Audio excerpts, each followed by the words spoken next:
Marty, thank you. The Genesee Valley Orchestra and Chorus has announced their spring concert, and to talk about that, we have Chris Pettit and Lynn Duffy from the GVOC.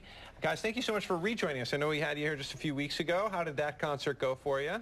That concert was really great. Yeah? We ended up actually raising about $1,000 for the Veterans Outreach Center. So, Yeah. That's great. Yeah. That's fantastic. So now this concert is a little different. This is at Friday night at Church of the Assumption at 7:30 in Fairport. Okay, doors open at 7. This is an interesting. So it's sacred music by opera composers. So it's music that was played for opera on the big stage. Will we hear it in church?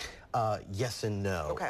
That's the yes and no is the point of the whole program, in that if you listen to this music and did not think about the text or understand the Latin text, you would think it was from an opera for a stage, because it's so virtuosic musically for the choir and soloist and even in the instruments. But what's interesting is that that was the style of church music in the 19th century, and for us it would be shocking to hear that in a worship setting today, but it's really fun music. Yeah. I think that's so interesting, because you go back to the Baroque era and previous, obviously sacred music was very austere and sometimes just not operatic, right? Like you were saying, it's not melodic. It's but now it would be kind of like, I suppose, putting soul and country together. You got it, actually. It's a centuries-old debate, really. Back in the Renaissance, in the more worshipful, conservative mass settings, some of the composers actually wove in drinking songs into that. So that was controversial. And then today, we have issues. Do we bring in our rock music into church? Is that appropriate? It's an eternal debate, and what we don't realize is that in the 19th century, this music was over the top, extravagant, and they did it in church. Let me bring one example that I found very interesting. Wagner's Wedding March, which we are so accustomed to hearing in church when a bride is walking down the aisle.